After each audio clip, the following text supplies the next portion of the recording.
Hello. അപ്പോൾ എല്ലാവർക്കും സുഖമാണെന്ന് വിചാരിക്കുന്നു. ഞാനിന്നിവിടെ ബോട്ടിൽ ക്യാപ്പ് വെച്ചിട്ടൊരു അടിപൊളി ഹെയർ ക്ലിപ്പാണ് ഉണ്ടാക്കാൻ പോകുന്നത്. ഒരു രൂപ പോലും ചിലവില്ലാതെയാണ് ഞാനിത് ഉണ്ടാക്കാൻ പോകുന്നത് കേട്ടോ. കാരണം വെച്ചാൽ നമ്മുടെ വീട്ടിൽ ഉള്ള എല്ലാ സാധനങ്ങളും വെച്ചിട്ടാണ് ഉണ്ടാക്കുന്നത്. ഇതിനായിട്ടൊരു പ്രത്യേകിച്ച് സാധനം മേടിക്കേണ്ട ആവശ്യം നമുക്ക് വരുന്നില്ല. അപ്പോൾ ഇത് ഉണ്ടാക്കാനായിട്ട് ഞാനൊരു കുപ്പിയുടെ അടപ്പെടുത്തിട്ട് നമ്മൾ ഈ കടയിൽ നിന്നൊക്കെ സാധനം മേടിക്കുമ്പോൾ കിട്ടുന്ന കവറില്ലേ, അതും കൂടെ എടുത്തിട്ടുണ്ട്. അപ്പോൾ ആ കവറിൻ്റെ മുകളിൽ കുപ്പിയുടെ അടപ്പൊന്ന് വെച്ചിട്ട് ഒന്ന് റൗണ്ടിൽ വരച്ചെടുക്കണം. എന്നിട്ട് ആ വരച്ചെടുക്കുന്നതിൻ്റെ രണ്ട് സൈഡിലേക്കും ഒരു 1.5 സെൻറ്റിമീറ്റർ വീതം ഒന്ന് മാർക്ക് ചെയ്തിട്ട് എടുക്കണം. ഇനി ഇതൊന്ന് കട്ട് ചെയ്തെടുക്കാൻ വേണ്ടിയിട്ട് ഞാൻ അതൊരു സ്ക്വയർ ഷേപ്പിലൊന്ന് കട്ട് ചെയ്തെടുക്കുന്നുണ്ട് കേട്ടോ. കാരണം റൗണ്ടിലാണ് നമുക്ക് കട്ട് ചെയ്തെടുക്കേണ്ടത്. അപ്പോൾ അതിനൊരു ഈസി ആക്കാൻ വേണ്ടിയിട്ടാണ് അങ്ങനെ കട്ട് ചെയ്യുന്നത്. ഇതൊന്ന് റൗണ്ട് ഷേപ്പിൽ കട്ട് ചെയ്തെടുക്കാൻ വേണ്ടി അപ്പോൾ ഞാൻ ഈ ഡോട്ട് തല വെച്ചേക്കണം. അപ്പോൾ നിങ്ങൾക്കൊന്ന് മനസ്സിലാൻ വേണ്ടിയിട്ട് ഞാൻ പേന കൊണ്ടൊന്ന് മാർക്ക് ചെയ്ത് വെക്കുന്നുണ്ട് കേട്ടോ. എന്നിട്ട് അത് മാർക്ക് ചെയ്ത സൈഡിൽ കൂടെ കറക്റ്റായിട്ടൊന്ന് വെട്ടിയെടുക്കണം. ഞാൻ ഇത്രയും ഡീറ്റെയിൽ ആയിട്ട് പറയുന്നത് നമ്മൾ ചെറിയ പിള്ളേരായിരിക്കും ഇത് കാണണമെന്ന് എനിക്ക് തോന്നുന്നു. അപ്പം പെട്ടെന്ന് മനസ്സിലാവുന്നവരാണെങ്കിൽ ഒന്ന് ക്ഷമിക്കണം കേട്ടോ. പിള്ളേർക്ക് മനസ്സിലാൻ വേണ്ടിയിട്ടാണ് ഇത്രയും ഡീറ്റെയിൽ ആയിട്ട് പറയുന്നത്. ഞാനിത് കട്ട് ചെയ്തെടുക്കുമ്പോൾ 2 പീസായിട്ടാണ് കട്ട് ചെയ്തെടുക്കുന്നത്. കാരണം വെച്ചാൽ ഇത് കട്ട് ചെയ്ത് കിട്ടുമ്പോൾ 2 വരുന്നുണ്ട്. 2 എടുത്തതാണ്. കാര്യം വെച്ച് കഴിഞ്ഞാൽ ഇത് കട്ടിയില്ലാത്ത ഒരു കവറാണ്. അപ്പോൾ നമുക്ക് ഹെയർ ക്ലിപ്പ് ഉണ്ടാക്കുമ്പോൾ കുറച്ച് കട്ടിയിൽ നിൽക്കണം, സ്ട്രോങ് ആയിട്ട് നിൽക്കാൻ വേണ്ടിയിട്ടാണ്. അപ്പോൾ 2 ഉണ്ട്. അപ്പോൾ അത് രണ്ടും കൂടെ ഒന്ന് കൂട്ടിയിട്ട് ഒന്ന് ഗ്ലൂ വെച്ചിട്ടൊന്ന് ഒട്ടിച്ച് കൊടുക്കുന്നുണ്ട്. അങ്ങനെ ഇത് ഒട്ടി വന്നിട്ടുണ്ട്. ഒന്ന് പ്രസ് ചെയ്ത് കൊടുക്കുന്നുണ്ട്. ഒട്ടി വന്നതിന് ശേഷം ഞാൻ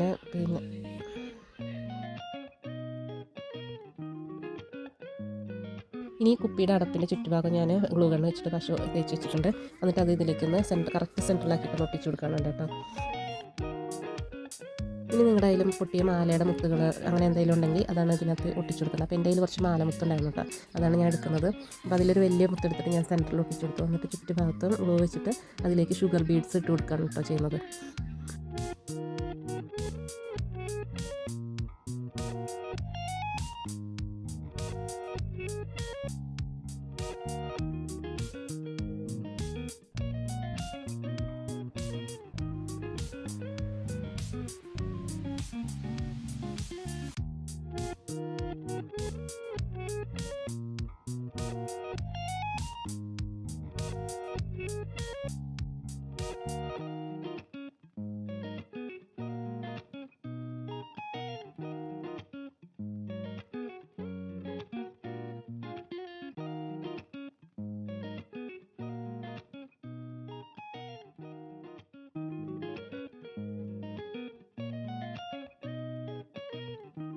ഞാനിങ്ങനെ കുറച്ച് പശയായിട്ട് ഇട്ട് കൊടുക്കുകയാണ് ചെയ്യുന്നത് കേട്ടോ. മൊത്തത്തിൽ പശ വെച്ച് കഴിഞ്ഞാൽ നമ്മൾ ഇട്ട് കൊടുത്ത് വരുമ്പോഴത്തേക്കും ആദ്യം തേച്ച പശയൊക്കെ ഉണങ്ങിപ്പോകാൻ ചാൻസ് ഉണ്ട്. അപ്പം കുറച്ച് ഇട്ട് കൊടുത്ത് പിന്നെയും ഷുഗർ ബീഡ്സ് ഇട്ട് പിന്നെയും കുറച്ച് പശ ഇട്ട് പിന്നെ ഷുഗർ ബീഡ്സ് ഇട്ട് അങ്ങനെയാണ് ചെയ്യുന്നത്. അങ്ങനെ ഫുള്ളും ഇതിലേക്ക് അങ്ങനെ ഇട്ട് കൊടുക്കുന്നുണ്ട്.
ഇനി എൻ്റെ കയ്യിൽ കുറച്ച് വലിയ മുത്തുകൾ കുറച്ചുണ്ട്. അത് കുറച്ചേ ഉള്ളൂ, മൊത്തത്തിൽ ഇടാനായിട്ടില്ല. അതുകൊണ്ട് ഞാനത് ഈ സൈഡിൽ കൂടെ അങ്ങനെ പശയിട്ട് അതിൽ ഒട്ടിച്ച് കൊടുക്കാമെന്നാണ് വിചാരിക്കുന്നത്.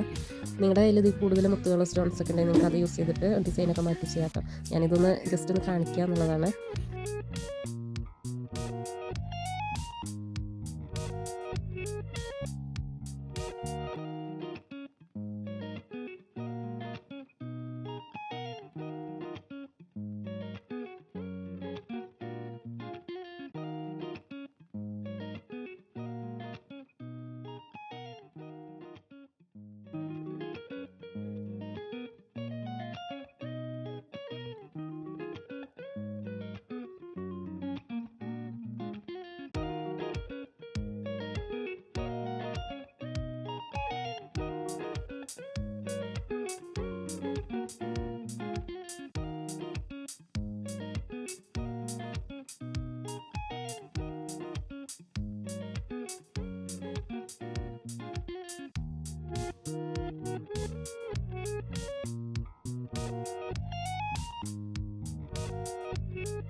പിന്നെ ഈ ബാക്കിയുള്ള സ്ഥലത്തും കൂടെ ഷുഗർ ബീറ്റ്സ് ഇട്ടിട്ട് ഒട്ടിച്ചു കൊടുക്കുന്നുണ്ട്.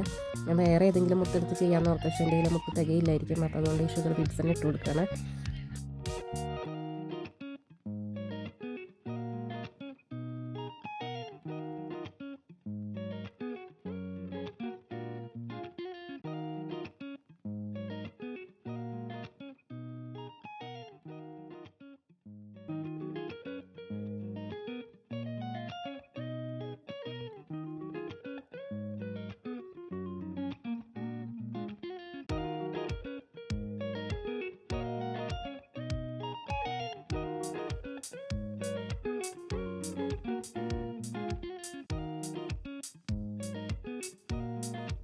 അങ്ങനെ ബീഡ്സും സ്റ്റോൺസൊക്കെ ഒട്ടിച്ചെടുത്തിട്ടുണ്ട്. ഇനി ഇതിൻ്റെ അടിയിൽ നമുക്കൊരു ക്ലിപ്പ് ഒട്ടിച്ചു കൊടുക്കണം കേട്ടോ. ഇതും എൻ്റെ കയ്യിൽ പഴയതിരിക്കുന്നതാണ്.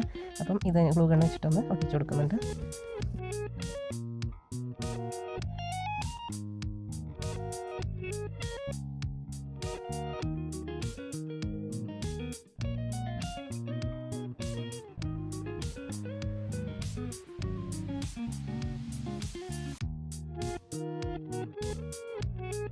അപ്പോൾ ഇതാണ് നമ്മുടെ ഹെയർ ക്ലിപ്പിൻ്റെ ഒരു ഫൈനൽ ലുക്ക് കേട്ടോ. നിങ്ങൾക്ക് എല്ലാവർക്കും ഇഷ്ടമായി എന്ന് വിചാരിക്കുന്നു. അപ്പോൾ വീഡിയോ ഇഷ്ടമായെങ്കിൽ എല്ലാവരും ലൈക്ക് ചെയ്തിട്ട് സബ്സ്ക്രൈബും ചെയ്യണം.